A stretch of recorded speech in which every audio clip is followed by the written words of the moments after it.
Bon, bonsoir à toutes et tous.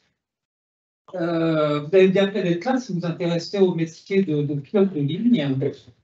Parce qu'on remercie d'abord Clément Deruel, donc, pilote de ligne et commandant de bord de la compagnie XR, qui vient vous faire un petit briefing sur son parcours. Clément est un ancien de l'école, un ancien Nexalien, qui est passé chez nous en 2016 en classe prépa, puis après la prépa, il a fait le break pour sa formation de pilote de ligne, finalement. Et puis je remercie également RAD01, donc Pierre Mangeard, qui a organisé cette conférence, qui a rencontré Clément. Je vais lui laisser la parole. Et puis je vous souhaite une bonne conférence. Ça va être vraiment intéressant. Bonjour à tous, merci beaucoup d'être aussi nombreux ce soir. Alors en fait, quand on demande aux citoyens est-ce qu'ils vont devenir pilotes, en première année, il y a une très grande majorité qui répond oui. Et puis en fait, on remarque qu'au fur et à mesure des années, en aéro 2, 3 et 4, cette proportion de oui diminue. Et finalement, quand on demande aux aéro 5, concrètement, qu'est-ce que tu veux faire de ta vie, les oui remontent. Et donc en fait, ce grand tunnel, on a remarqué, au fur et à mesure jusqu'à la fin de l'aéro 5, où on s'intéresse, les études s'intéressent souvent au métier de pilote. Alors que vous soyez dans ce tunnel ou pas, ça fait 5 ans que je suis à IPSA et je n'ai jamais vu de conférence qui explique concrètement comment on devient pilote professionnel. Et c'est grâce à Clément ce soir que nous allons remédier à ça. Donc notez bien toutes vos questions et je vous souhaite à tous une très bonne conférence. Merci beaucoup Clément d'être là ce soir.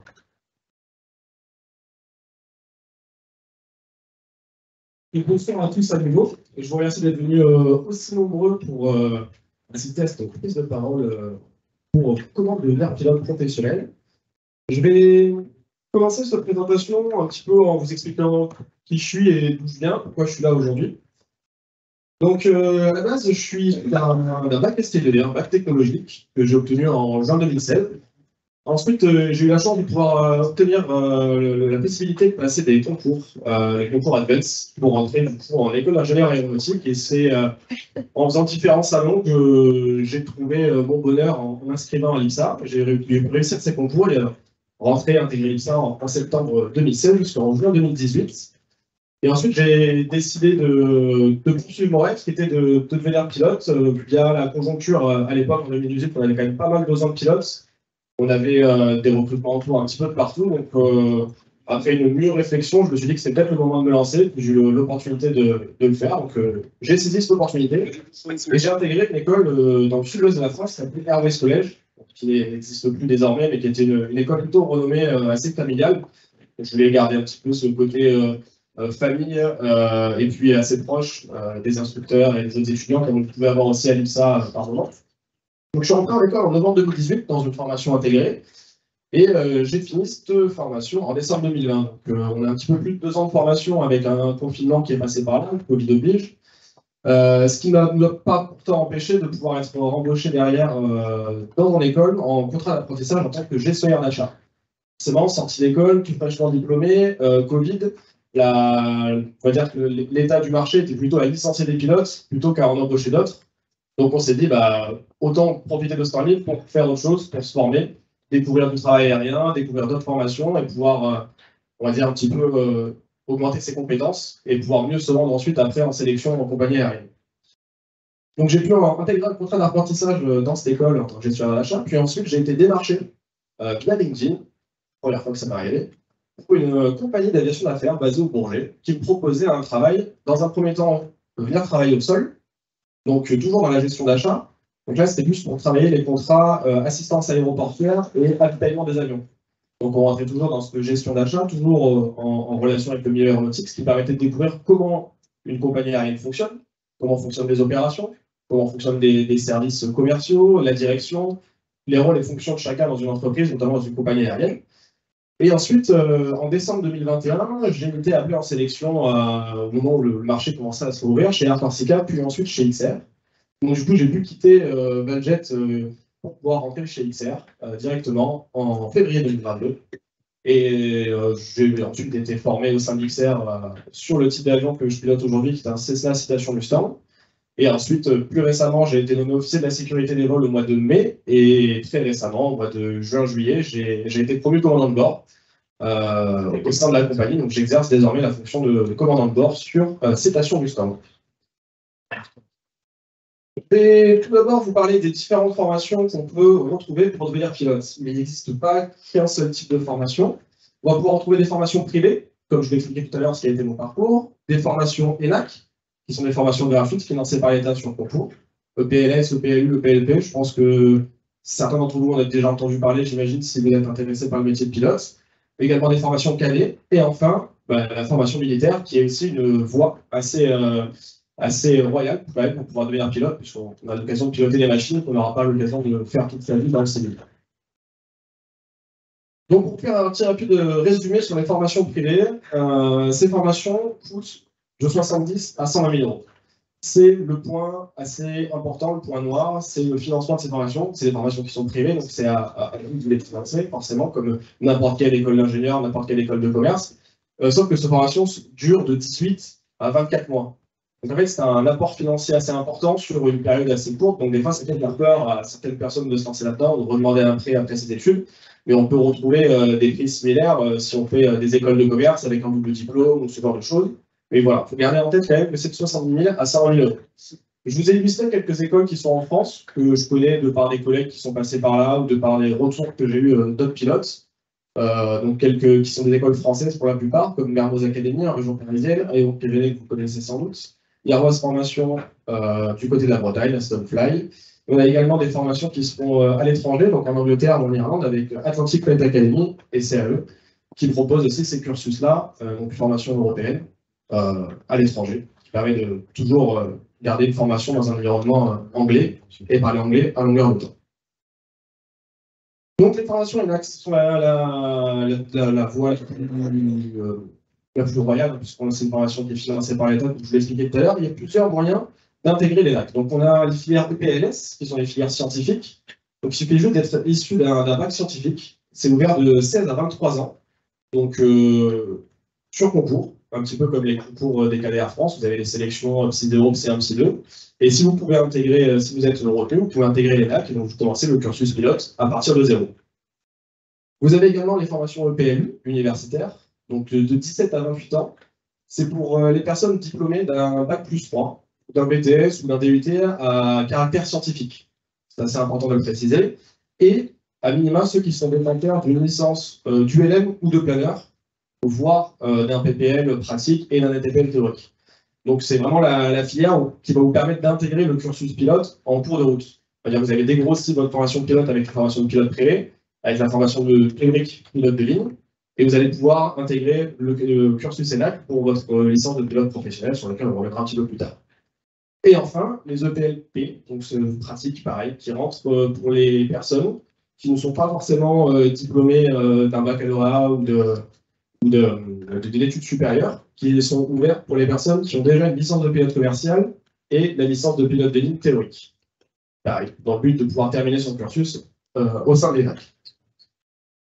Nous avons forcément les formations cadets. J'ai choisi de vous illustrer aujourd'hui les formations cadets Air France, qui sont les plus connues, parce que c'est des formations qui sont gratuites, financées par la compagnie aérienne en elle-même.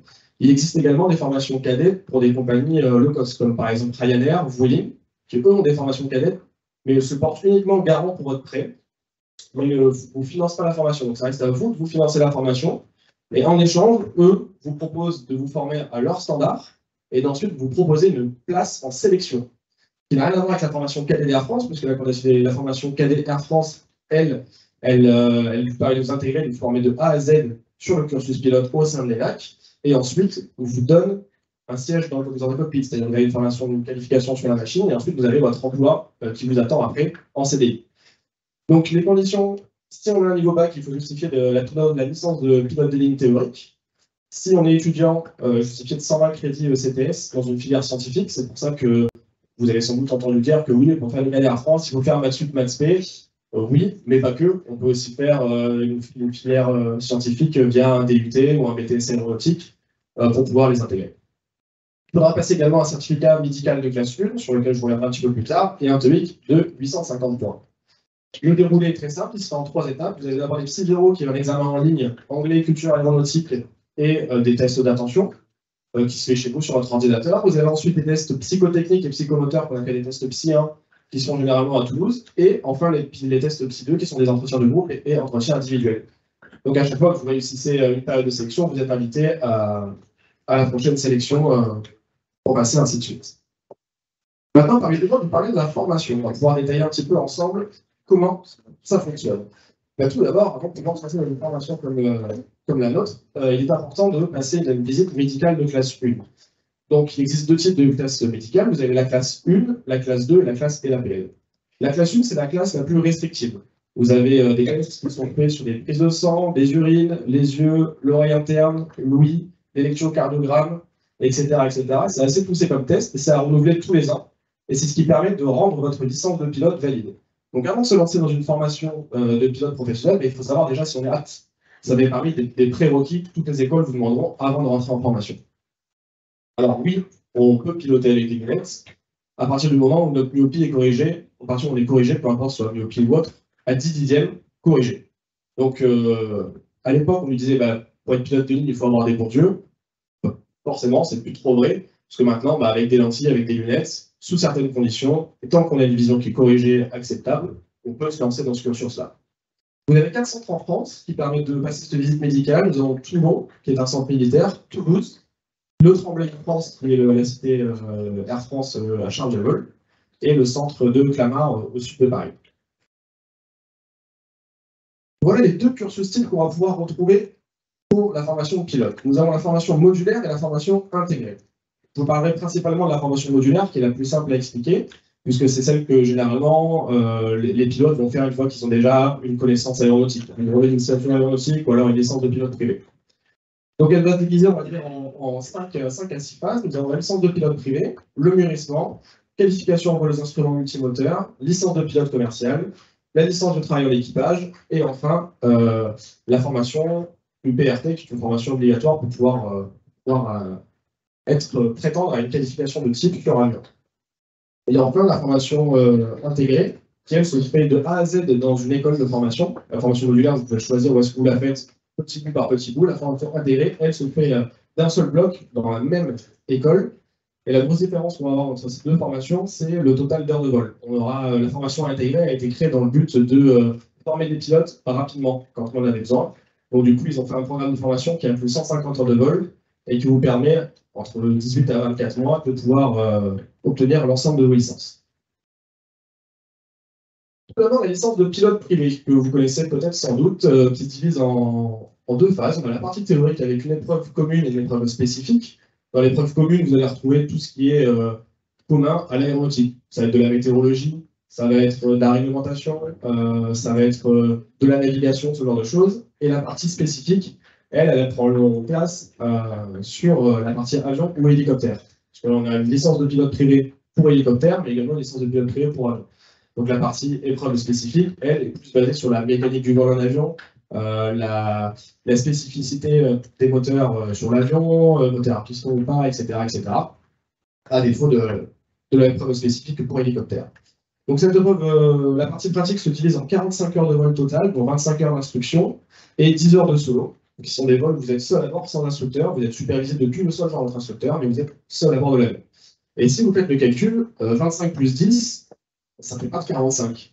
Et en fait, la réglementation vous impose des minima à chaque fois. Donc le minima total, c'est 45 heures de vol, minima de 25 heures d'instruction, minima de 10 heures de solo. Mais en fonction de l'aéroclub dans laquelle vous allez faire, ou alors dans l'école dans laquelle vous allez vous former, ils vont pouvoir déposer un programme de formation à la DGAC et du coup ajuster en fonction de leurs standards, privilégier le vol en solo ou privilégier le vol en instruction, pour arriver au total des 45 heures minimum. Je rappelle, c'est un minimum selon votre niveau, selon la manière dont vous progressez au sein de cette formation. C'est pas anodin d'avoir des gens qui ont une licence de pilote privée avec un peu plus de 60 heures au lieu des 45 qui sont réglementaires. Nous avons ensuite le mûrissement et le vol de nuit. Alors le mûrissement, c'est la partie où on va acquérir de l'expérience en vue de préparer l'obtention et le test de la licence de pilote commercial. Comme je vous disais tout à l'heure, le PPL étant une licence de pilote privée, c'est du loisir. Avec une licence de pilote privé, je ne pourrais pas être rémunéré dans l'activité de mes fonctions de pilote. Donc je dois passer une licence de pilote commercial. La licence de pilote commercial est plus exigeante en matière de connaissances réglementation, connaissances théoriques, mais également en termes de pilotage pur. Donc, pour pouvoir prétendre à ce test CPL, il va falloir du mûrissement, donc acquérir de l'expérience. Et il va falloir une centaine de vols d'heure en solo, une qualification au vol de nuit, et effectuer une navigation de 300 nautiques. C'est un standard qui est obligatoire pour passer, donc, qui fait un peu plus de 500 km environ. Vous serez évidemment seul, puisque vous pouvez faire ça au sein d'un aéroclub en louant un avion, ou alors au sein d'une école qui vous met des avions à disposition. Enfin, pendant le mûrissement, vous allez pouvoir préparer votre licence de pilote de ligne théorique, qu'on appelle l'ATPL. L'ATPL, c'est la partie la plus dense de la formation de pilote, puisqu'elle regroupe 13 certificats. Donc, c'est des certificats, ce sont des épreuves. On va avoir pour trouver masse et centrage, facteur humain, mécanique du vol, préparation suivi du vol, météorologie, radionavigation, navigation, droit aérien, etc., etc. Donc, ça se compose de 13 certificats qui vont être présentés maximum en 6 fois, avec 4 présentations maximum par certificat. C'est-à-dire que, par exemple, moi, je décide de répartir mes 13 certificats en 4 présentations. Il m'en restera 2 au cas où j'en ai échoué. Et si j'ai échoué à un certificat, j'ai le droit de le présenter 4 fois. Si à la 4e fois où j'ai présenté le certificat, j'ai encore échoué, la formation est caduque, il faut reprendre à zéro. Ça, c'est la petite subtilité. 4 présentations max par certificat, généralement, c'est ça qui peut un petit peu bloquer au niveau de l'obtention de la TPL théorique. Et donc, du coup, on a 18 mois pour réussir les présentations. À partir du moment où on a commencé le premier certificat, l'horloge commence à compter à partir du moment où on a présenté le premier certificat. En moyenne, en école, si vous passez en école, ça se fait sur 9 mois, avec un rythme 8h, 18h pour les cours, et du travail en plus le soir. Je ne sais pas s'il y en a certains d'entre vous qui ont déjà un petit peu commencé avec ça, mais bon, ça se fait assez bien. Pour le faire, vous avez 2 solutions. Soit vous décidez de le faire sur site, pour avoir des cours vraiment dispensés par des instructeurs toute la journée. La réglementation impose un minimum de 750 heures de cours. Vous pouvez également le faire à distance, donc chez vous, pendant que vous faites votre licence de pilote privé, par exemple. Ça peut être une bonne idée de la semaine travailler chez soi, faire ses questionnaires, travailler des cours, et ensuite le week-end aller voler pour compter ses heures. Mais également, vous avez une partie de présentiel qui est obligatoire, qui est 10% du montant total. Vous avez 75% de 75 heures de présentiel qui sont quand même requises pour vous assurer que vous ayez un niveau minimum et que vous ayez suivi quand même un peu de chaque cours pour bien pouvoir le présenter et que ce ne soit pas fait un petit peu de manière aléatoire. Enfin, une fois que vous avez réussi à passer toutes ces heures de vol et ce bel examen de la TPL théorique, vous allez pouvoir vous qualifier au vol aux instruments. La qualification au vol aux instruments, elle est obligatoire pour pouvoir rentrer en compagnie, puisque, à défaut des heures de vol dont on parlait avant qui se faisaient à vue, là, on va travailler uniquement aux instruments. On va pouvoir voler dans toutes les météos possibles, voler sans repère extérieur, uniquement avec soit des GPS, soit des radiobalises qui se trouvent au sol. Cette qualification aux instruments, qui s'appelle l'IR, pour Instrument Rating, vous allez pouvoir la passer sur des avions monomoteurs et des avions multimoteurs. Le plus intéressant, c'est de commencer par une qualification IFR donc sur monomoteur, parce que c'est un avantage financier. Un avion monomoteur coûte moins cher à l'heure de vol qu'un avion multimoteur, mais vous avez quand même besoin d'avoir une qualification multimoteur. Alors, comment ça se passe? Vous pouvez faire votre qualification au vol aux instruments sur un avion monomoteur, et ensuite avoir une extension pour avoir votre qualification en vol multimoteur. Vu que jusqu'à présent, vous vouliez tout le temps sur des avions qui étaient monomoteurs, les prérequis, pareil, pour entrer en compagnie et pour prétendre à une qualification de type sur un appareil, Airbus ou Boeing, ils vous demandent d'avoir fait du multimoteur. C'est pour apprendre à traiter les pannes moteurs, pour apprendre à voir comment un moteur vole sur un avion, prioriser ses actions et un petit peu sensibiliser justement à la gestion des risques et la gestion de 2 moteurs en vol, tout simplement. Vous pouvez également du coup faire l'entièreté de votre qualification IFR sur multimoteur. Comme je vous l'ai expliqué tout à l'heure, c'est une question pour certaines écoles vous proposez de faire la qualification uniquement sur multimoteur, et certaines écoles vous proposeront de faire la qualification d'abord monomoteur et ensuite faire l'extension multimoteur. Dans tous les cas, il faut garder en tête que l'IRME, la qualification aux instruments et la qualification multimoteur, sont des prérequis obligatoires pour ensuite rentrer en compagnie et se qualifier sur un avion. Alors, je vous ai dit d'abord la qualification IFR avant la qualification CPL, parce qu'en fait, la qualification de CPL, comme je disais tout à l'heure, la qualification pilote commercial, elle vient se faire un petit peu plus tard dans la formation, parce qu'avec votre qualification au vol aux instruments, vous allez pouvoir obtenir des crédits d'heures qui vont permettre de vous diminuer les minima pour pouvoir avoir votre licence de pilote commercial. C'est ce qu'on fait en Europe. Aux États-Unis, ça ne fonctionne pas comme ça. Aux États-Unis, on peut travailler dans une compagnie aérienne, sur Airbus ou sur Boeing, juste avec un CPM et pas forcément de qualification IRME ou MCC. En fait, ils partent du principe que vous n'avez pas besoin d'être pilote de ligne, d'avoir le pilote de ligne théorique, d'être pilote de ligne, puisque vous êtes pilote professionnel. Et piloter un jet privé, bah, ça reste le travail d'un pilote professionnel, et pas forcément d'un pilote de ligne. Donc, du coup, cette qualification, elle est beaucoup plus valorisée aux États-Unis qu'en France. Nous, c'est une qualification qui est obligatoire pour travailler en tant que pilote commercial, mais qui a lieu un petit peu plus tard dans la formation. On va dire c'est juste pour avoir le tampon. Deux trucs importants, c'est qualification vol aux instruments et qualification multimoteur. Et votre licence CPL qui vient après vous permettra du coup de prétendre à une rémunération en tant que pilote. Nous avons enfin la qualification FCL 055, qui est une qualification de phraséologie pure. C'est votre TOEIC, l'équivalent de votre TOEIC, entre guillemets. Sauf que là, avec le TOEIC, on peut parler anglais dans la vie de tous les jours. Avec le FCL, on n'a pas le FCL 055, je n'aurais pas le droit de parler anglais à la radio. Donc c'est une formation qui se fait sur 3 jours, qui est très très rapide, qui n'est pas très compliquée. Ça permet d'apprendre la phraséologie type en anglais avec le vocabulaire et vous jugera du coup sur votre capacité à écouter et à parler en anglais. Donc vous avez 4 niveaux qui sont disponibles. Le niveau opérationnel qui est le niveau 4, qui est le niveau le plus simple à avoir, pas forcément de spécificité. Le niveau 5 qui est généralement le niveau moyen des bons français que nous sommes. Et le niveau 6 qu'ils appellent le niveau expert mais qui est généralement donné aux natifs. Donc en France, si vous passez cet examen d'anglais à radio, il y a peu de chances qu'on vous donne un niveau 6 parce qu'il faut être irréprochable sur la prononciation, sur la grammaire, etc. Le niveau minimum pour entrer en compagnie, il faut le garder en tête, c'est bien le niveau 4. Comme je vous disais tout à l'heure, niveau 4, le niveau opérationnel, c'est juste se faire comprendre et être compris. Niveau 5, un petit peu plus avancé. Et voilà, généralement, le niveau 4, ne vous embêtez pas trop avec ça. Vu que c'est très typé opérationnel, c'est vraiment phraséologie avion. On ne nous demande pas de faire des verbes irréguliers, on nous demande juste de faire un vol de A à Z en anglais avec la phraséologie standard. Enfin, nous avons la qualification au travail en équipage. Ça, c'est pareil, ça fait partie des grands prérequis pour travailler dans des Boeing, dans des Airbus, puisque notamment aujourd'hui ce pilote à deux.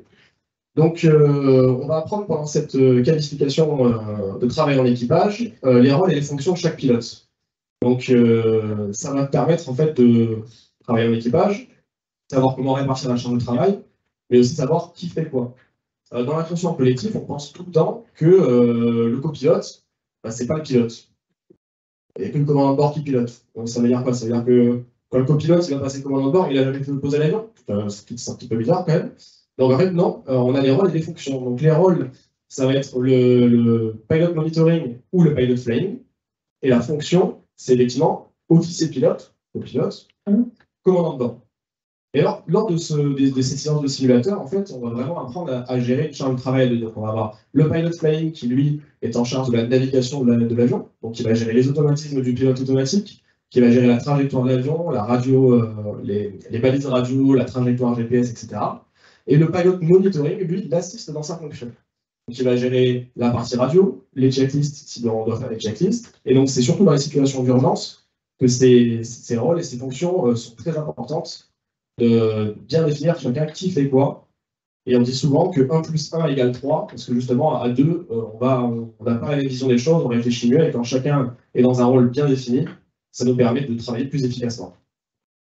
Donc MCC JOC, MCC c'est pour Multi-Crew Cooperation, JOC c'est pour Jet Oriented Course. Parce que les compagnies aériennes vous demandent une certification de travail en équipage, de préférence que vous avez fait sur des avions ou un simulateur d'avion de la séparation, puisque c'est le prérequis en fait, pour piloter un Airbus ou un Boeing tout simplement. Et enfin nous avons la MCC APS qui est un petit plus, elle qui comprend 40 heures de simulateur, et le APS c'est pour le Airline Pilot Standard. Airline Pilot Standard, c'est comme je vous disais tout à l'heure, lors des formations cadets, en fait, on va pousser un petit peu plus loin la formation au travail en équipage, puisqu'on va intégrer des procédures opérationnelles qui sont spécifiques à la compagnie. Donc, ça permet un petit peu plus tôt de se mettre dans le moule et de pouvoir mieux intégrer les procédures qu'ensuite on apprendra lors de la qualification sur le poste. Et en tout dernier, depuis 2013-2014 maintenant, on a une formation qui s'appelle l'UPRT, pour Upset Position and Recovery Training, qui sont en fait de la voltige, en avion donc avec instructeur de voltige. dans le but de savoir comment sortir de positions inusuelles et comment limiter la perte de contrôle en vol. Alors, il faut essayer de comprendre pourquoi on nous a obligés à faire cette formation. En fait, c'est que depuis l'accident qu'il y a eu le Rio-Paris, on s'est rendu compte que, par exemple, sortir d'un décrochage, il n'y avait pas qu'une seule manière pour sortir d'un décrochage. Et sauf que ça, si on ne nous l'a pas appris, si on ne nous l'a pas montré, on ne peut pas le savoir. Donc, du coup, cette formation, elle a le but de sensibiliser les pilotes aux pertes de contrôle qu'on peut avoir en vol, qui ne sont pas celles qu'on nous a montrées en instruction, qui sont des positions inusuelles. Et on peut se retrouver dans ces positions, même avec un avion en très bon état de fonctionnement et dans une météo très très claire. Le but, c'est vraiment sensibiliser à ça et montrer qu'on peut s'en sortir. Voilà. Donc voilà, pour réguler les deux cursus types, on est passé de la licence de pilote privé au mûrissement, qui vous permet d'acquérir de l'expérience pour pouvoir passer votre licence de pilote professionnel. En parallèle de ça, la TPL théorique, qui elle est obligatoire aussi pareil pour pouvoir rentrer en compagnie. Nous avons la qualification pour les instruments et multimoteurs, ainsi que la qualification licence pilote commerciale, qui sont aussi des prérequis pour pouvoir rentrer en compagnie. La MCC, travail en équipage, et l'UPRT. Sur la formation modulaire, on va à peu près regrouper 200 heures de vol dans ce cursus-là. Et la différence de l'intégrer, où en fait, la phase PP et le nourrissement que vous avez ici, on se transforme en phase VFR. Donc la phase VFR, ça correspond à l'apprentissage du pilotage basique. Et puis après, vous allez avoir quelques vols en solo supervisés, mais ça correspond moins d'heures. Puisqu'un PPL nourrissement, on va être à 150 heures de vol, quand une phase VFR, on sera à 75 heures, ce qui est moitié moins.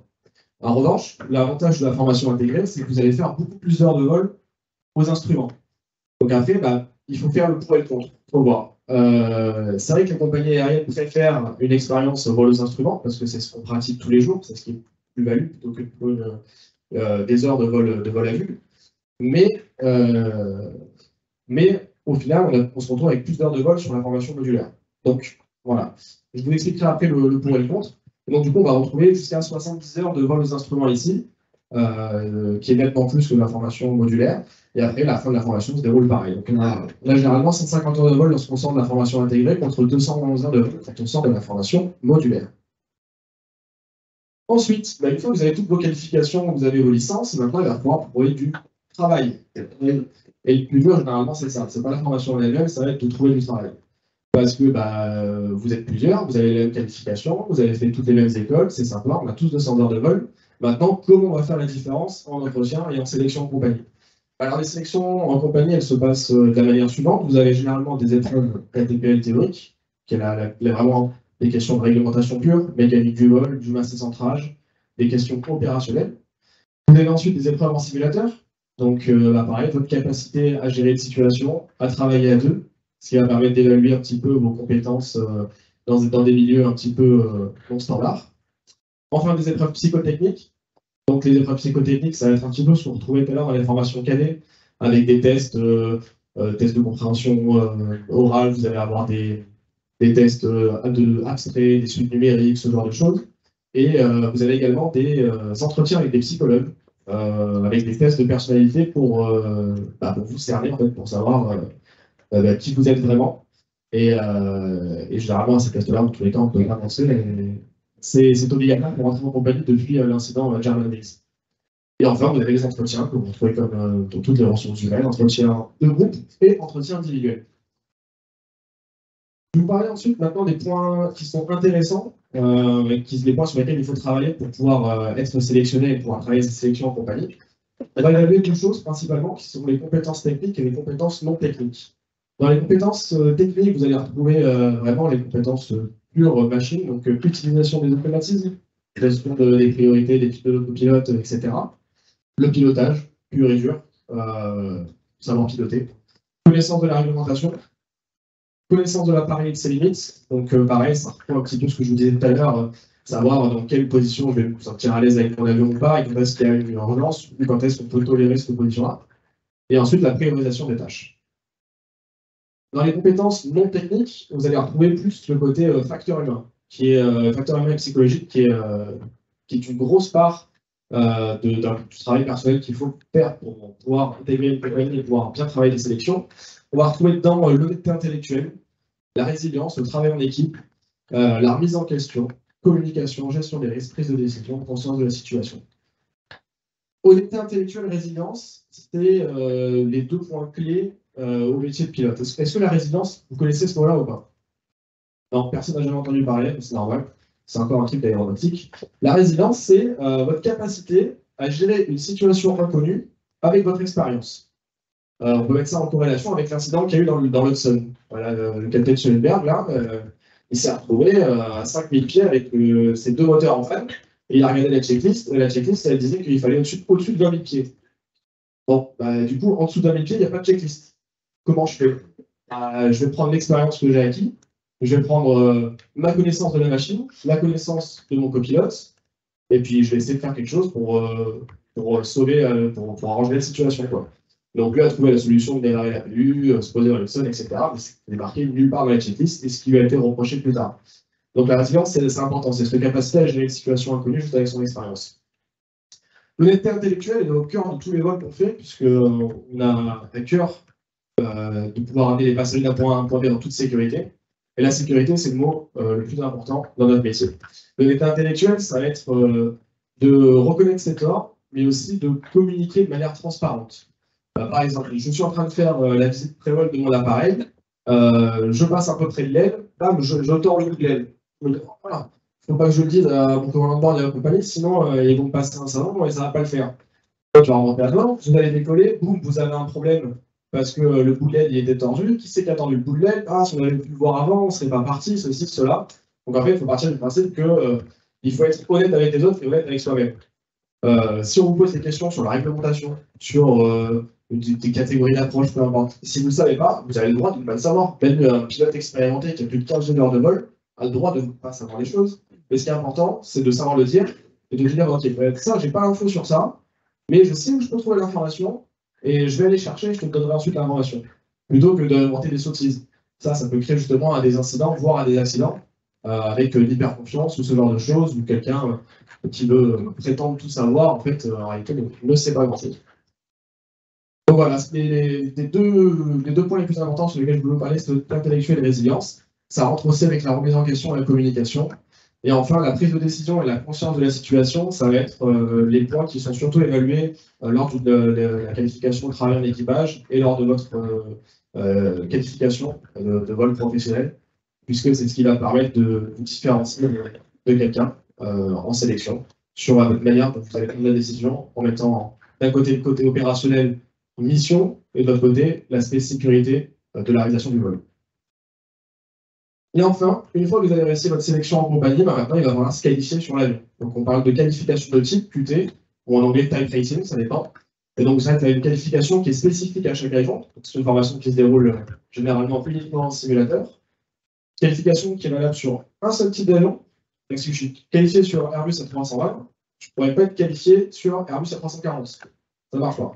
Vous avez un permis pour une Renault Clio, si vous voulez conduire une Renault Clio, même barre, pas même modèle, pas de bol, ça ne fonctionne pas. Donc du coup, c'est ce qui permet aussi, ça rajoute dans le côté de la sécurité, puisque si vous êtes formé que sur un seul type d'avion, vous connaissez les actions à faire, les checklists par cœur, sans pouvoir confondre avec un autre type d'avion ou avec un autre avion. C'est une formation qui dure de 1 à 2 mois, selon où vous la faites. Généralement, ça comprend 40 heures de simulateur. Et c'est au sein de la compagnie que ça se passe. C'est eux qui vous trouvent les simulateurs, c'est eux qui trouvent les instructeurs pour faire ça. C'est spécifique à chaque type d'avion. Donc, généralement, une fois que vous avez intégré la compagnie, formez sur l'avion. Vous n'allez pas vous former sur un type d'avion sans savoir où est-ce que vous allez travailler après, parce que si vous êtes formé sur un Boeing et qu'après vous avez pour aller sur un Airbus, l'information va pouvoir passer une, et c'est pas top. Voilà, je vais conclure rapidement cette petite présentation en vous disant que si vous voulez vous lancer dans le métier de pilote, faites-le, c'est maintenant, ça recrute. Soyez conscients aussi qu'il y a des vagues, des événements auxquels on peut ne pas s'attendre, typiquement la vague Covid. Moi, quand je me suis lancé dedans, je ne m'attendais pas à ce que ça ferme le marché de l'aérien aussi rapidement, aussi brusquement. Mais il faut savoir rebondir, se former ailleurs, aller voir d'autres métiers, puisque on a plein de métiers opérationnels. On a plein de métiers au sol, même les agents de piste, agents d'opération, agents d'escale, qui permettent de découvrir aussi le milieu aéronautique et de comprendre comment les autres métiers, les autres personnes gravitent autour de votre avion. Et puis, écoutez, je pense que je vais pouvoir passer aux questions si vous en avez. Voilà.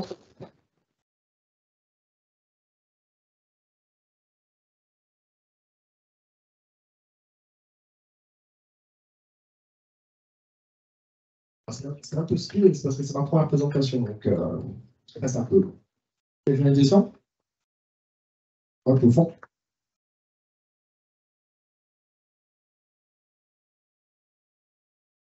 Pas trop compris le point des certificats, est-ce que vous pouvez... Bien sûr. Alors, Oui. la qualification de pilote de ligne théorique. Est-ce que tu peux éclaircir ta question, un point que tu aimerais aborder en particulier? Vous avez dit qu'on pouvait passer en plusieurs fois, donc des 13 certificats et qu'on pouvait passer en 6 fois. Du coup, si on passe en 4, 4, 4 et 1, donc ça nous fait 4. Mais imaginons, on décide de faire moins et à la fin, on arrive aux 6 certifications et on ne peut pas faire assez pour passer les... Et au bout des 6 présentations, si tu n'as pas présenté l'ensemble de tes 13 certificats, pardon, donc tu ne les as pas réussi, bah, tu n'as pas le droit de 7e présentation, donc la formation est caduque, il faut recommencer à zéro. Donc généralement, ce que font les élèves, et ce que j'ai fait aussi, c'est que sur ces 10 présentations, on essaie de tout faire passer en 4. Comme ça vous laisse 2 cartouches disponibles au cas où on soit loupé, pour représenter les certificats qu'on a loupés. Moi, dans mon cas, j'ai fait 4 présentations initialement. J'ai loupé 3 certificats. Je me suis inscrit à une 5e session où j'ai représenté les 3 certificats que j'avais loupés. Et puis, du coup, j'étais tranquille parce que j'ai eu que 2 présentations sur 4 auxquelles j'ai droit par un certificat. Et du coup, j'ai eu 5 présentations sur 6 disponibles. Est-ce que c'est un peu plus clair? Ce que vous recommandez, c'est faire 4 par 4. Ce que je vous recommande, c'est de le faire en maximum 4 présentations sur les 6. Ça permet d'avoir vraiment 2 secours. Après, une stratégie est propre à chacun. Tu as certaines écoles qui vont te dire, bah, nous, on fait. Avant, c'était 14 certificats. Donc, avant, ils faisaient 2 blocs de 7.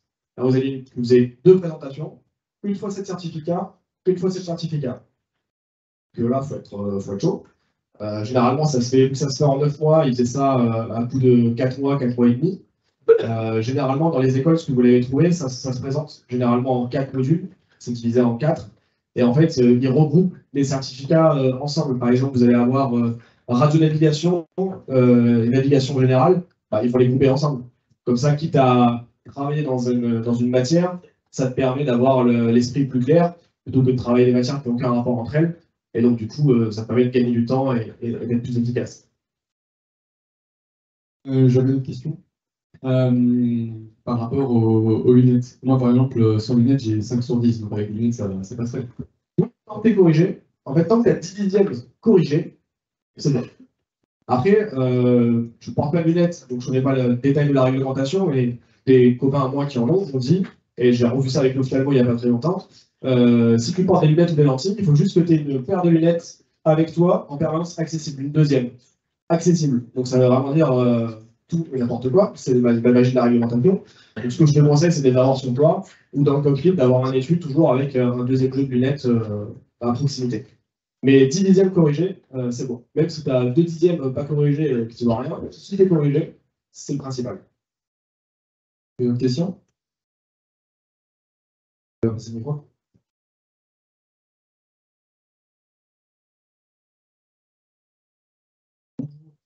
J'avais une question concernant les crédits. Qu'est-ce que vous pouvez conseiller si vous avez des astuces ou quoi? Notamment, je sais qu'il y a des banques qui ne permettent pas d'emprunter jusqu'à 100 000 euros. Des fois, c'est fixé à 75 000 ou même moins. Voilà, qu'est-ce qui est le mieux à choisir? Alors, dans ce cas-là, moi, ce que je te conseille, c'est de faire une formation modulaire, puisque du coup, l'avantage de la formation modulaire, c'est que tu n'as pas de vraie butée temporelle. La formation intégrée, tu as 36 mois. À partir du moment où tu rentres en stage, tu as 36 mois pour finir l'intégralité de ta formation. Si au bout de 36 mois, tu ne l'as pas fini, c'est caduc, tu repars à zéro. L'avantage de la formation modulaire, c'est que financièrement et intellectuellement, ça permet d'avancer petit peu par petit peu. Commencer par une licence de pilote privé, c'est l'idéal. Faire ça en aéroclub ou alors de le faire en école si tu as les moyens de le faire en école, si tu souhaites le faire en école pour avoir un cadre un peu plus serré, quoi, un peu plus professionnel. Dans ce cas-là, il vaut mieux travailler, par exemple, t'es diplômé de l'IPSA, tu rentres chez Safran en tant qu'ingénieur, super. Bah, en parallèle de mes études, de mon travail, je mets un petit peu d'argent de côté, et j'en sers pour aller passer mon PPL. Je me dis, voilà, je me donne 1 an pour passer mon PPL. Comme ça, hop, l'année d'après, bah, je peux mettre l'argent de côté pour faire du mûrissement. Et en fait, ça me permet de faire ça en parallèle d'un job ou en parallèle de tes études. Donc, le conseil que je te donne, c'est de ne pas emprunter d'un coup 70 000 ou 100 000 euros, mais à ce moment-là, de le faire petit bloc par petit bloc. Il faut savoir qu'en moyenne, pour un PPL, il faut compter entre 9 et 12 000 euros. Pour un mûrissement, il faut compter entre 15 et 20 000 euros. Lié à l'anneau CPL, entre 30 et 40 000 euros, selon les machines, selon le programme de formation qu'ils vous propose. FCC, c'est 4 000 euros et l'UPRT, c'est 4 000 euros aussi. Donc, on a un total en modulaire qui va être aux alentours des 70 000 euros total. Alors, si tu le fais en école, per bloc, ça va être plus proche des 100 000 euros. En ce moment, les prix du marché vont même un petit peu plus flamber. Je crois qu'on est aux alentours des 100 à 105 000 euros pour une formation complète.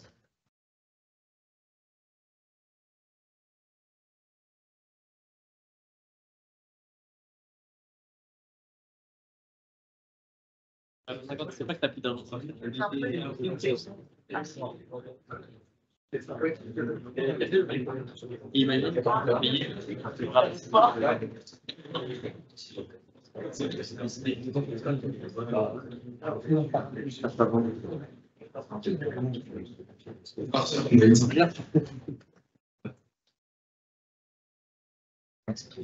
Bonjour, merci pour la conférence.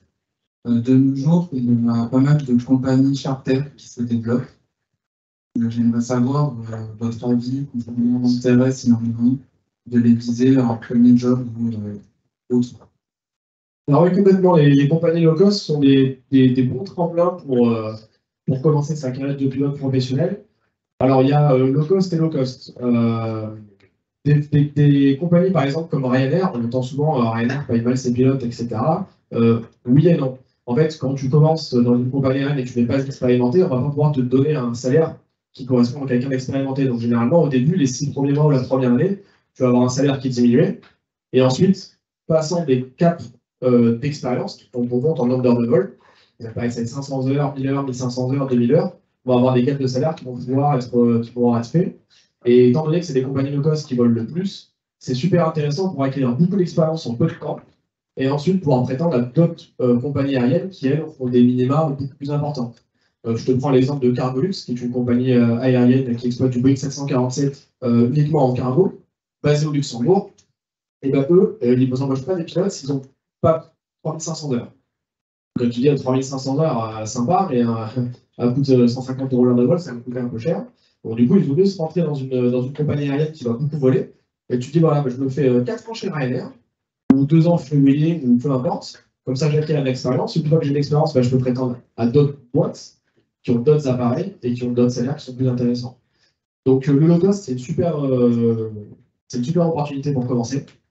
Quand on est jeune, sinon c'est un petit peu fatigant de faire 900 ou 1000 heures de vol par an. C'est vrai que ça peut fatiguer un peu. Donc, voilà, ça dépend de chacun. Mais c'est un bon tremplin pour commencer. Merci. Et les compagnies qui louent des avions. Oui. La nation d'affaires ou enfin, Drylease, parce qu'il y a des compagnies, par exemple, comme Air France, tu vois, en ce moment, Air France avait un manque d'avions sur certaines destinations. Et ils ont affrété des vols par une autre compagnie qui s'appelle ASL, qui elle est spécialisée justement dans la location de l'avion et l'équipage. Donc du coup, Air France a dit, écoutez les gars, on a besoin de votre avion avec votre équipage pour le remplacer sur tel vol. Du coup, ça se fait aussi. Mais ça, à ce moment-là, c'est la spécialité de la compagnie aérienne. C'est pas toi qui choisis quand tu vas travailler dans une compagnie aérienne qui va te proposer ce type d'opération. Donc du coup, toi, tu seras envoyé sur les demandes des clients. Donc, on retrouve un petit peu ça avec l'aviation d'affaires.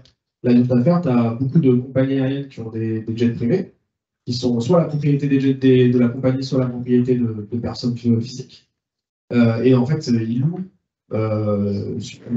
l'avion avec les pilotes à une société qui, elle, va vendre ce service-là. Donc, tu passes de compagnie aérienne avec un broker qui, lui, va louer l'avion avec l'équipage auprès d'un client. Et ça se fait aussi dans l'aviation commerciale, l'aviation publique. Est-ce que je réponds à la question? Super.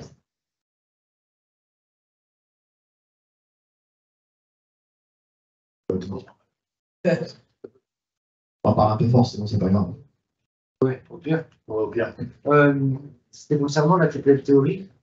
Je voulais savoir si s'il était valable à vie, donc s'il y avait besoin de le renouveler ou pas, et si vous pensez que c'est faisable de le faire en parallèle de tout ça, ou en vrai, si c'était possible de le faire en parallèle de tout ça, ou s'il fallait vraiment prendre du temps spécifiquement pour ça. Alors, la TPL théorique, il a une durée de validité. Si je ne te dis pas de bêtises, et je vérifierai cette information, tu vois, ça va vous dire tout à l'heure. Non, normalement, en fait, à partir du moment où tu as passé ton IFR, il est valable 7 ans. En fait, tu as 7 ans pour pouvoir le transformer l'essai, c'est-à-dire d'avoir ton ATPL théorique valable pour ensuite avoir la TPL pratique. Si tu pendant 7 ans, tu peux ne pas voler. Alors, en fait, au bout de la 6e année, tu reprends les vols, ça te redonne du crédit pour 7 ans de plus. En revanche, si je ne te dis pas de bêtises, à partir du moment où tu as passé ton ATPL théorique et que tu veux passer une licence de un CPL, donc une licence professionnelle, je crois que tu as 3 ans. Je revérifierai ça, pour ne pas te dire de bêtises, mais je crois que Pierre me dit oui de la tête, et il me semble que c'est ça du coup. Ensuite, pour répondre à ta deuxième question, le faire en parallèle de l'IPSA, il y en a qui l'ont fait, ça doit pouvoir se faire. C'est quand même une charge de travail qui est assez importante, donc ça va vraiment dépendre de toi. Pour ça, ce que je te conseille de faire, c'est que tu as des banques de questions, où tu as des bouquins de cours, tu as une partie de ces bouquins qui sont disponibles gratuitement. Donc, si tu veux commencer à regarder un petit peu le contenu des certificats, le contenu des livres, la densité du volume d'heures de travail perso que ça représente, et du coup, des questions auxquelles on peut te poser, et ce à quoi tu peux t'attendre pour le jour de l'examen, ça te permet en fait, toi, de juger, de te dire, OK, je suis capable de le faire en parallèle ou pas. Donc voilà, il faut bien garder en tête quand même que si tu te lances dans la TPL théorique, tu as 18 mois à partir de ta première présentation pour passer du coup les 13 certificats. Donc après, tu peux te dire, OK, peut-être que je suis en stage de fin d'études et tout ça, bah, je vais en profiter pour commencer mon ATPL théorique. Je sais que j'aurai 1 an et demi du coup. Et puis même, ça t'engage en rien de faire ton ATPL, par exemple, à distance, t'inscrire dans une structure qui va te donner des cours. Mais tant que tu ne t'inscris pas au premier passage d'examen, la montre ne tombe pas. Donc tu décides de, OK, vas-y, je me chante pendant 6 mois, 1 an, je travaille de mon côté, et d'un coup, dès que je suis prêt, hop, je lance le chrono, et là, je passe les examens. Donc ça peut être une bonne idée de dégrossir, en parallèle de l'IPSA. Après, ça, c'est chacun gère sa charge de travail, et voilà. Est-ce que je réponds à ta question? Super.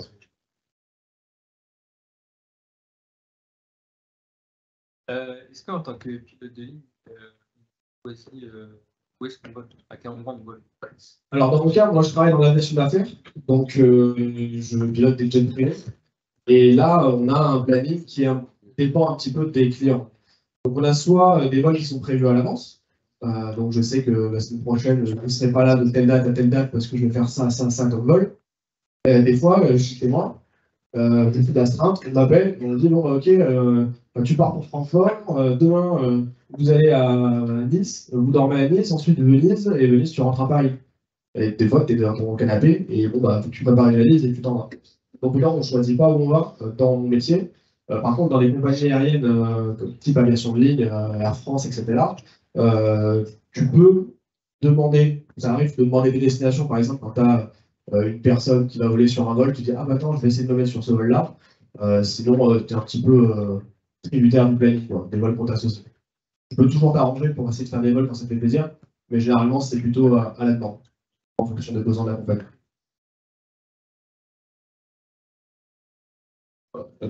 J'avais 2 questions sur la TPL. En premier lieu, c'est quelle forme d'examen? Ça, c'est un QCM, un truc écrit ou... Alors, tout à fait. Ça se sous forme de QCM. C'est des QCM qui vont entre 20 et 80 questions. Donc, je travaille avec donc des cours qui sont soit donnés, comme je disais, en présentiel, soit à distance. Pour y en avoir des cours à distance, bah, tu as des bouquins. Tu apprends les bouquins et ensuite tu as une banque de données qui regroupe généralement 1500 à 2000 questions par certificat. Et en fait, sur ces 1500 questions, on va en piocher 40 le jour de l'examen et tu présenteras du coup 40 de ces 1500 questions-là. Donc c'est un examen qui demande du travail perso, mais c'est aussi un petit peu de bachotage puisque c'est quand même le seul examen où on te donne des questions et les réponses avant d'aller le présenter. Parce que du coup, quand je t'entraîne sur ta banque de données, bah, si tu as fait faux à la question, on va te dire pourquoi tu as fait faux, et ça permet de mieux comprendre aussi tes points forts et tes points faibles que tu peux travailler.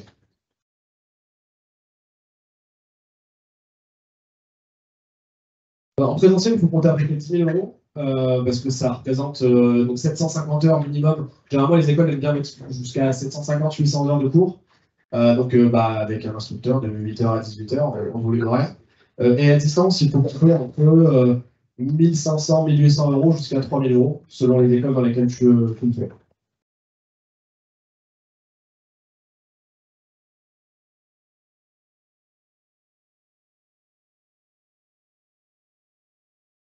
Alors, l'aviation d'affaires, parce que déjà, c'est le seul endroit où ça a recruté quand je suis sorti d'école. En fait, j'ai surtout découvert ça en formation. J'ai rencontré des pilotes de jet privé sur le tarmac, et donc, du coup, en discutant avec eux, on essaie de comprendre un petit peu comment ça fonctionne, les types de missions qu'ils font, etc. Donc moi, quand je suis sorti, j'avais essayé de faire ça qui me plaisait, parce que tu n'as pas vraiment de routine. En fait, comme on disait tout à l'heure, tu ne sais pas demain où est-ce que tu vas aller, tu ne sais pas combien de temps tu vas partir. On sait que tu vas travailler pendant 7 jours, et pendant ces 7 jours-là, tu peux faire le tour de l'Europe, comme tu peux rester 7 jours à Madrid. Et en fait, c'est ça qui est un petit peu stimulant dans ce métier-là, c'est que tu fais beaucoup d'aéroports différents. On fait des tout petits terrains comme Saint-Tropez, et on peut aller aussi à Amsterdam, Madrid, Barcelone, on peut aller à Biarritz, le lendemain après, on peut aller se poser à Alvin, ou alors plein de bouche au fin fond de l'Angleterre, sur une piste qui fait 1500 mètres. C'est des choses que tu ne feras jamais avec un Airbus. Le truc qui est un peu plus sympa aussi dans l'aviation d'affaires, c'est que en tout cas, dans ma compagnie, c'est comme ça, on t'incite un peu plus à piloter à la main. Donc, du coup, on va te dire, faites des approches à vue, faites des patterns vraiment en pilotage pur et dur pour que vous gardiez vraiment des compétences techniques qui sont assez bonnes, assez élevées. Et donc, du coup, ça aussi, c'est super stimulant parce que faire une approche à vue avec un Boeing 737 et 180 personnes qui sont derrière, qui sont déjà un petit peu, qui ont un peu peur quand il y a des turbulences, et que toi, tu te dis, super les gars, on va faire un petit tour du côté de Toulon, ça va être sympa. Alors que quand tu as des passagers ou alors des vols à vide dans l'aviation d'affaires, tu fais ça avec beaucoup plus d'aisance. Donc, c'est plus stimulant. C'est vraiment plus dans le pilotage manuel. Après, ça dépend des procédures de la compagnie, mais ça permet de plus piloter et de casser cette routine, puisque dans l'aviation d'affaires, il n'y a pas de. Tu ne peux pas faire un planning, mais tu ne sais jamais comment ça évolue. Et c'est ça qui est stimulant.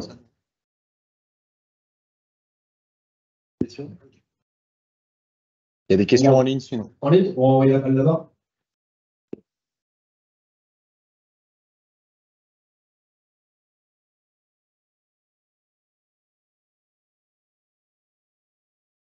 Alors oui, tout à fait, c'est possible. En fait, comme je vous l'expliquais tout à l'heure, la licence de pilote commercial, c'est justement un prérequis pour entrer dans une compagnie aérienne. Que ce soit une compagnie d'aviation d'affaires, de jet privé, ou une compagnie d'aviation commerciale, les prérequis sont les mêmes. Donc en fait, après, c'est toi, en fonction de ce que tu veux et de l'expérience que tu as à disposition, qui va pouvoir prétendre à un poste. Donc par exemple, tu peux te dire, ok, je commence dans l'aviation d'affaires. Je me dis, voilà, je me fais 1000 heures de vol dans l'aviation d'affaires, ça me permettra d'avoir un bagage avec moi. Et ce bagage-là, je l'utiliserai pour aller dans une compagnie aérienne qui, elle, est plus grosse et plus importante. À l'inverse, tu peux, une fois que tu arrives dans une compagnie aérienne, tu peux y aller, vas-y, je fais encore 1000 heures. Au bout de 1000 heures, tu te dis, bon, ouais, non, ça ne me branche pas trop, commercial, etc. Je préfère rentrer dans l'aviation d'affaires. Pas de souci. Il suffit de se requalifier sur un avion type. Et après, tu peux rebasculer dans l'affaire sans souci. On a beaucoup notamment d'anciens militaires qui viennent dans l'aviation d'affaires, qui ensuite partent dans le civil, ou qui commencent par l'aviation de ligne, puis en fait qui reviennent dans l'aviation d'affaires, parce que dans l'aviation d'affaires, tu es un petit peu plus livré à toi-même. Le commandant de bord, il gère vraiment la mission, il gère l'escale, donc tu vas avoir les problèmes que tu peux avoir avec des grèves des contrôleurs aériens, c'est toi qui gères en direct, tu es tout seul, tu n'appelles pas le dispatch et c'est pas eux qui te font tout, c'est toi qui vas gérer des fois tes hôtels, ta bouffe. Tu vas gérer aussi, est-ce qu'il faut délivrer l'avion ou pas? Oui, non, peut-être. Je suis unique, mais si je délivre, on va avoir combien de retard, etc., etc. Donc l'aviation d'affaires, elle est un peu plus stimulante. Pour les anciens militaires, par exemple, ça peut être quelque chose d'un peu plus intéressant. Mais à l'inverse, quand on est jeune aussi, c'est très cool de se lancer là-dedans parce que vu que tu n'as pas de routine et vu que tu es jeune, tu es encore en forme, tu peux te permettre de partir pendant des fois 5, 6, 7, 10 jours en dehors de la maison, à voyager un petit peu partout. Et à être autonome. La qualification sur type, elle est à 1 an, tout à fait. Donc du coup, quand tu es en compagnie aérienne, il y a 2 épreuves qui ont lieu dans l'année. Tu as tous les 6 mois ce qu'on appelle un OPC, qui est l'Operator Proficiency Check. qui lui est une évaluation interne en compagnie, qui t'évalue au simulateur sur ton niveau, ta capacité à gérer une panne et à gérer un problème à bord de l'avion. Donc là, tu peux être ajourné. C'est-à-dire tous les 6 mois, on passe au simulateur, on nous fait des pannes, on nous évalue. Est-ce qu'il est bon ou est-ce qu'il n'est pas bon? Il est bon, ok, on repart pour 6 mois. Il n'est pas bon, et ben on va leur donner des séances de simulateur en plus, et puis on leur reprend l'examen. Et s'il est vraiment pas bon, bon bah là, ça va commencer à poser problème. Et donc du coup, ça c'est interne à la compagnie, et par contre, tous les ans, tu as la prorogation de ta qualification à faire.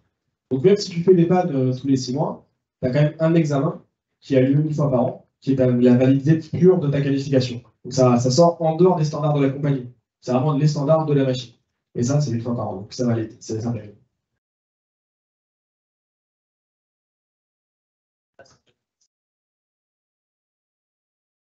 Alors dedans, il faut un instructeur CPL qui a plus d'expérience qu'un instructeur PPL sur le papier. Ça se passe avec 25 heures de vol d'instruction. Donc 5 heures sur avion complexe, ce qu'ils définissent dans la réglementation en tant qu'avion complexe, c'est un avion à pas variable et à train entrant. Donc, ça peut être n'importe quel avion, tant qu'il a un pas variable et un train entrant. Donc ça comprend 25 heures de vol d'instruction. Et en fait, on va reprendre un petit peu les bases du pilotage que tu avais sur le PPL. Sauf que le PPL, de mémoire, je crois que tu as, pour ton examen, tu as le droit à une tolérance de petite altitude de plus ou moins 200 pieds. Et ben, pour le CPL, on utilise cette tolérance par 2 et on va t'apprendre à tenir les altitudes à plus ou moins 100 pieds. Tu vois, donc du coup, tu vas avoir une partie manœuvrier pure et dure. Donc vraiment, on va te apprendre un petit peu plus à mieux gérer la machine, à mieux gérer l'inertie, à travailler un petit peu plus dans la mécanique pure de l'avion. Et tu vas avoir une autre partie qui va être vraiment sur le côté opérationnel pour apprendre le côté commercial que tu n'avais pas quand tu es pilote loisir. Pilote loisir, tu pars avec tes parents, avec tes copains, tu mets ta carte sur tes joues, c'est sympa, on va voir les châteaux de la Loire, c'est rigolo. Quand tu es pilote professionnel, la grosse différence, ça va être ah ok, la météo est pas bonne, où est-ce que je vais pouvoir me dérouter? Est-ce que mes passagers vont pouvoir prendre un train, un taxi ou un avion pour repartir? Mon carburant, si j'ai une panne, où est-ce que je vais dérouter, etc. etc. Donc, on travaille plus la prise de décision et la réflexion opérationnelle dont on a besoin de faire preuve en tant que pilote professionnel. D'autres questions? Oui.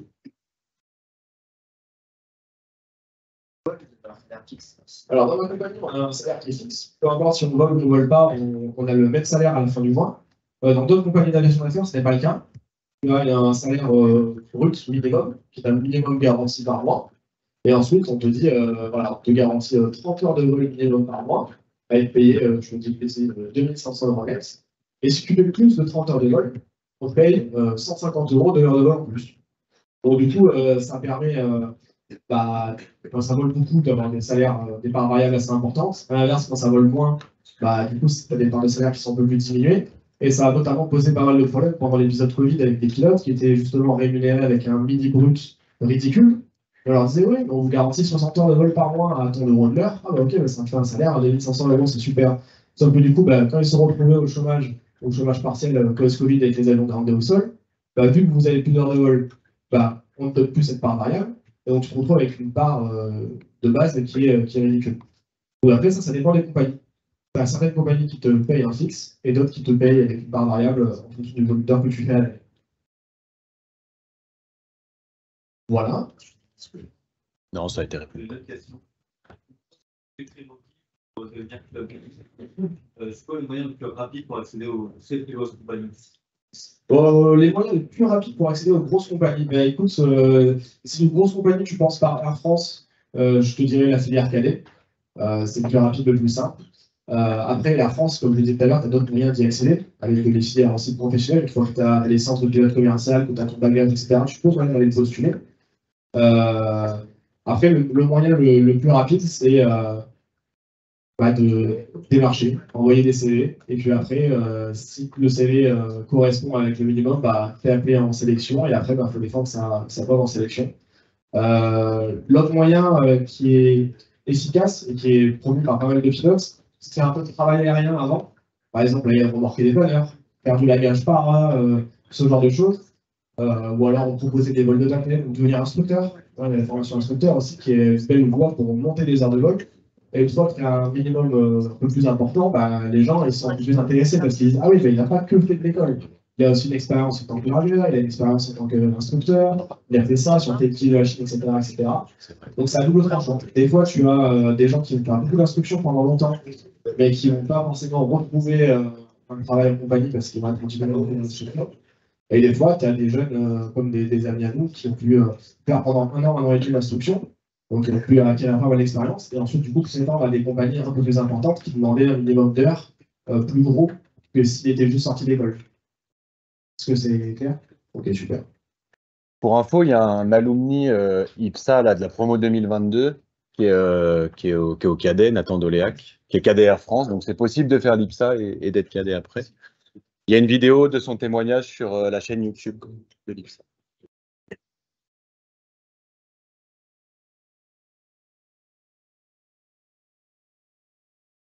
Quelle expérience que tu as eue dans un problème que tu as rencontré? Comment tu l'as géré?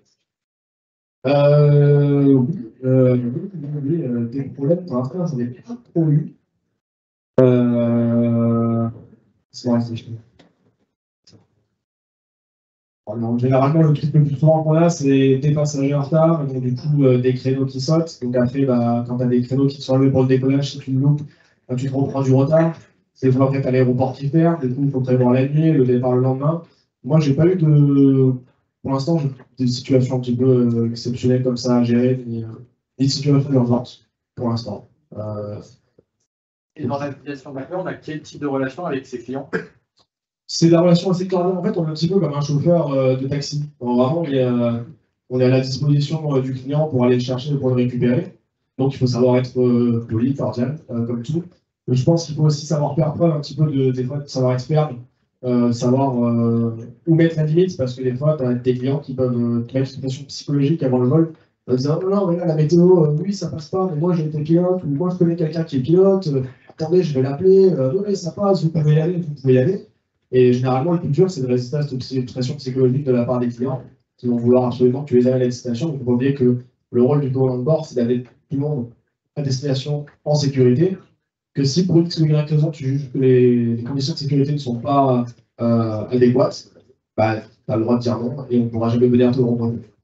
Par contre, si tu subis la pression psychologique, tu pars un peu rapidement, finalement la piste a été mal digérée, et puis tu glisses et tu mets une roue dans le bas-côté, le client il porte plainte ou machin que soit, on va se dire bah, pourquoi t'es parti à l'alimentation, elle te le permettait, ou elle ne te le permettait pas, c'est que c'était un peu juste, tu aurais dû dire non. Voilà, on va plus facilement venir t'embêter en disant bah, pourquoi tu l'as fait, plutôt que si tu t'estimes que tu ne vas pas le faire, tu seras plutôt tranquille. Voilà, allez-y dans le fond.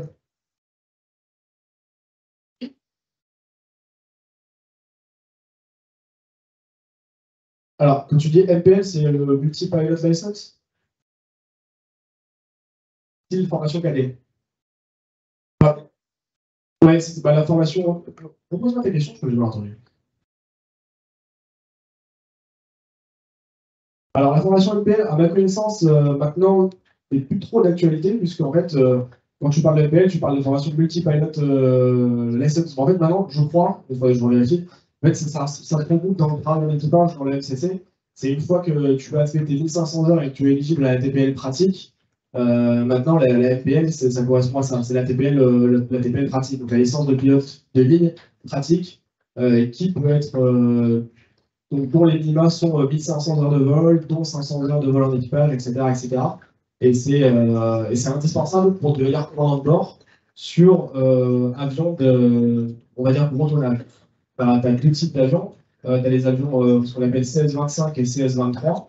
Les avions CS-23, c'est des avions d'un tonnage un peu plus bas, où là, tu as juste besoin d'une licence de pilote commerciale pour pouvoir les piloter avec un ATPL théorique.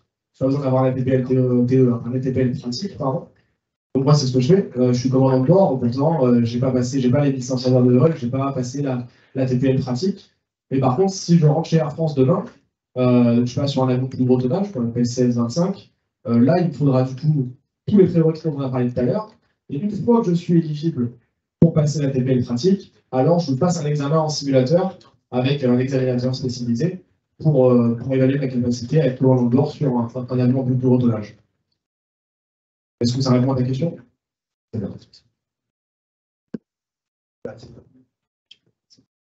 On a encore un petit peu de temps. Est-ce que vous avez d'autres questions? plus pour les étudiants qui ont des transports, quoi. Excuse-moi, je ne t'ai pas entendu. Oui. Je filme le PowerPoint après? Oui, bien sûr, pas de souci. Je vais reprendre un PDF, je pourrais vous faire parvenir. Avec plaisir. Aucun souci. Je vous laisse faire un mail aussi si vous avez des questions. Sinon, l'équipe communication peut l'envoyer. Oui, bien sûr. Par rapport à l'équipe communication, je vous laisserai une trace écrite qui regroupe l'ensemble des informations. Merci. Voilà. Je passe au micro à Céline.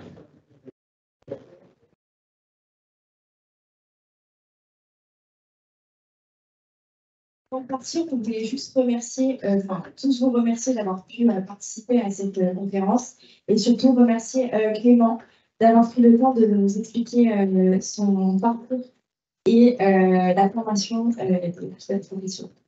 On avait Je remercie cadeau de la part de Max et moi. Avec